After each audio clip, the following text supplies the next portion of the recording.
बड़ी खुशी की बात है और मुबारक की बात है।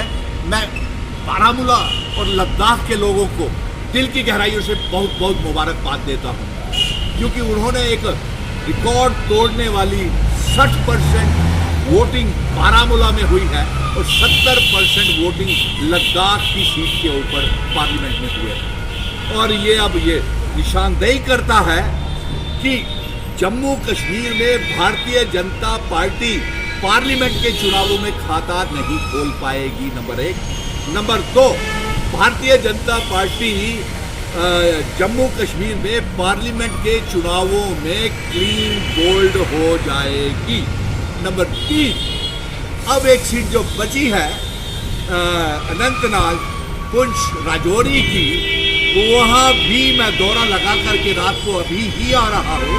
और आप पत्रकार मित्रों को मैं बता दूं कि ये आपको मैं वहाँ पे एक सुनामी आई हुई है।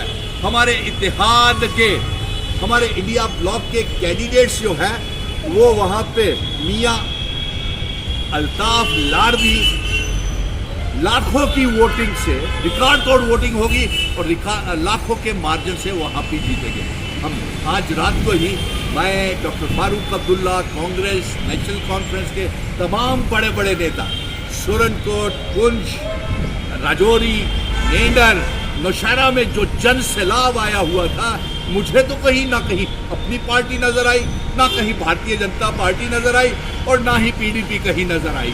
तो बड़े अफसोस की बात है और इस दावे के साथ आपको बता सकता हूँ कि अब ये जो सीट बची हुई है अनंतनाग पुंछ की, ये हम भारी वोटों से जीत रहे हैं। और इसके साथ साथ आप ये देखेंगे कि आने वाले असेंबली के चुनाव भी हम यहाँ पे क्लीन स्वीप करेंगे। अब आप पत्रकार मित्र ये जानना चाहते हैं कि सज्जाद लोन और अल्ताफ बुखारी के पार्टी का क्या हाल रहेगा, तो मैंने पहले ही कह दिया कि भारतीय जनता पार्टी तो क्लीन बोल्ड जम्मू कश्मीर में हो गई है, 5 की 5 सीटों के ऊपर, लद्दाख की 1 सीट के ऊपर भी हो गई है। अब ये बाकी के जिनको इन्होंने समर्थन किया था, जो बैट बॉल वाले या जो भी पार्टियां थी, वो अब रन आउट हो रही हैं पार्लियामेंट के चुनावों में। और जो टेस्ट मैच असेंबली के चुनावों का आने वाला है, जो रियासत के दर्जे की वापसी और असेंबली के चुनाव हम सुप्रीम कोर्ट से जीत करके लाए हैं, वहाँ भी इनका सफाया होने वाला है। और आज पत्रकार मित्रों, जम्मू कश्मीर का बेटा सुनील डिम्पल ये पैगाम पूरे मुल्क में भेज रहा है कि पूरे मुल्क के लोगों को इन्होंने 370 को लेकर के, हमारी रियासत जम्मू कश्मीर को लेकर के पूरे मुल्क को गुमराह किया है और ये बेनकाब हो चुके हैं। और साथ में एक बात और बता दूं, इनकी 200 सीटों से भी ज़्यादा सीटें पार्लियामेंट की सेंटर में नहीं आएगी और अगले प्रधानमंत्री जी मोदी जी बेहद मुश्किल से नहीं बन सकते। अब की बार 400 पार कह रही है भारतीय जनता पार्टी, क्या कहना चाहते हैं आप?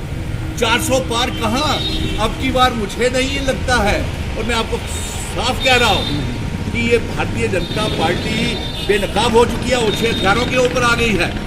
ये कभी मजहबी लड़ाई दंगे फसाद करती है, इनका कोई रोड मैप विजन डॉक्यूमेंट ही नहीं है। आज देखिए, आज मुझे इतनी खुशी हो रही है पत्रकार मित्रों से मिलकर के, आप सारे मेरे साथ चल रहे थे 5 अगस्त 2019 को बाद, और मैंने आपसे कहा था कि मैं रियासत का दर्जा 370-35 से जम्मू कश्मीर में जमहूरियत की बहाली की जंग लड़ूंगा। और आज तमाम पॉलिटिकल पार्टीज, चाहे प्रधानमंत्री भी है, चाहे होम मिनिस्टर भी है, वो भी कहते हैं, हम भारी मन से कहते हैं हम रियासत देंगे, हम चुनाव भी करा देंगे। अरे साहब, चुनाव और रियासत तो हम सुप्रीम कोर्ट से जीत के आए हैं, इसमें आपका कोई एहसान नहीं है। सर, अगर अलायंस चुनाव जीतती है तो सरकार किससे मिलकर बनाएगी? किसमें? अगली असेंबली में अगर अलायंस जीत जाती है? अरे हम बैठेंगे ना, हम बैठेंगे। मिशन स्टेटहुड फिर से नेशनल कॉन्फ्रेंस को बिठाएगा डॉक्टर फारूक अब्दुल्ला, उमर अब्दुल्ला, राहुल गांधी, सोनिया गांधी, जम्मू कश्मीर प्रदेश के अध्यक्ष वकार रसूल बानी कोशिश करेंगे पीडीपी को भी बिठाए। लेकिन अफसोस इस बात का रहा कि वही नेता जो 370 की बात करते थे, वही उस पार्टी के साथ आज़ाद, अल्ताफ बुखारी, सज्जाद लोन ने मिला लिया हाथ, जिसने हमारी रियासत को बर्बाद किया था। और असेंबली के चुनावों में भी इनका बुरा हाल होने वाला है, ये आप नोट कर लीजिए। और मैं ये बताऊं कि जम्मू कश्मीर में जब असेंबली के चुनाव होंगे, सरकार हमारी होगी और हम सारे स्टेट सब्जेक्ट कैंसिल करेंगे, सारे स्टेट सब्जेक्ट लागू करेंगे और डोमिसाइल कैंसिल करेंगे। और यहाँ पे दूसरा ये कह दें कि हम जो इलाहाद की शर्तें हमारे महाराजा हरि सिंह जी भारत के साथ करके गए थे वो लागू करेंगे। लेकिन आज मैं यहाँ से, क्योंकि मैं रजौरी पुंछ का दौरा करके आया हूँ, रजौरी पुंछ के लोगों में, वोटरों में, वहाँ के कार्यकर्ताओं में, नेताओं में इतना जोश है कि आप देखेंगे कि इनकी जमानतें भी, पीडीपी की भी, अल्ताफ बुखारी की पार्टी की भी, अपनी पार्टी की भी, सबकी जमानतें जब्त हो सर जाएंगी। मेरा एक सवाल है कि स्मार्ट मीटर लगने के बाद लाइट नहीं आ रही है, उसके बारे में क्या कहना? उसको लेकर के हम प्रदर्शन करेंगे, क्योंकि वो एक बहुत बड़ा धोखा है।